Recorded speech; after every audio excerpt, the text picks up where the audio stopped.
నిర్వహించిన మహాపురుషుడు మండలి నాటక ప్రదర్శన నిలువెత్తు మానవత్వానికి ప్రతీకగా నిలిచిన మండలి వెంకట కృష్ణారావు జీవిత ఔన్నత్యాన్ని నేటి తరానికి కళ్లకు కట్టినట్లు ఆవిష్కరించింది.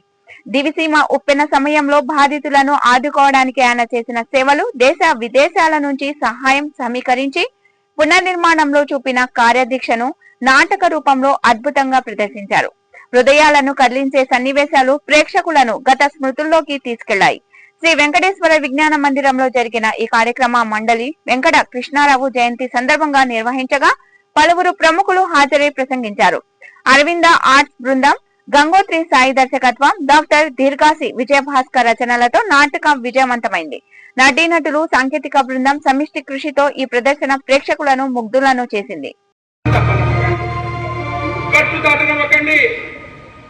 మన నిబ్బరాన్ని, గుండె ధైర్యాన్ని చూసి ఆ సముద్రం సిగ్గుతో తలదించుకోవాలి. మనల్ని కష్టాలు పాలు చేశారన్న ఆ సంతోషాన్ని ఆ సముద్రానికి మీరు దయచేసి ఇవ్వద్దు. దయచేసి బిడ్డని తీసుకెళ్తాం రండి.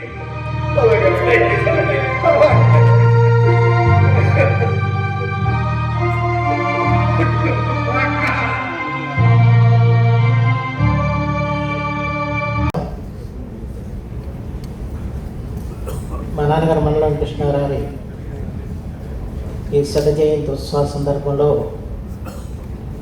డాక్టర్ దీర్ఘాసి విజయభాస్కర్ ఈ మహాపురుషుడు మండలి నాటకాన్ని రచించటం, దాన్ని గంగోత్రి సాయి అద్భుతమైన దర్శకత్వ ప్రతిభతో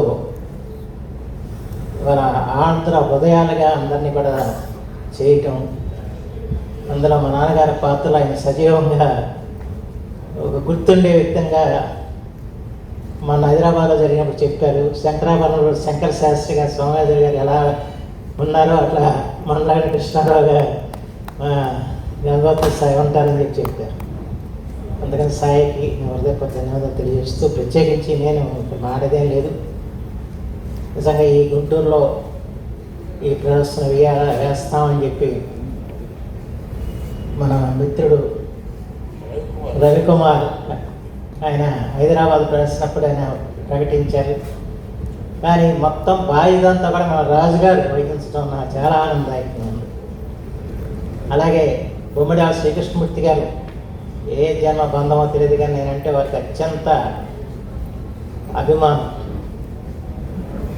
వారు కూడా దీన్ని సహకరించారు. అలాగే అసిస్ట్ రంగారావు గారు, ఆయన దేశంలో అనేక సేవలు అందించిన వ్యక్తి. ఆ రోజుల్లో దేశం ఉప్పినప్పుడు కూడా విఆర్ఓ అనే సంస్థ ఉండేది, ఎంతమంది గుర్తుండలేదు, ఫాదర్ వెండి ఆయన దగ్గర పనిచేస్తూ ఆ దేశం ఉప్పుల్లో కూడా చేయటం. ఆ తర్వాత అనేక దీవుల్లో కోట్లాది రూపాయలు ఖర్చు పెట్టి అనేక కార్యక్రమాలు చేశారు. వారు కూడా దీన్ని సహకరించడం, ఇంకా దీన్ని సహకరించిన వారందరికీ కూడా నేను హృదయపూర్వకంగా ధన్యవాదాలు చెప్తున్నాను. సరే, వారందరూ సహకరించి ప్రదర్శన చేశారు. కానీ ప్రదర్శన చూస్తానికి వచ్చిన మీ అందరికీ నేను శిరస్సు నుంచి నమస్కరిస్తున్నాను.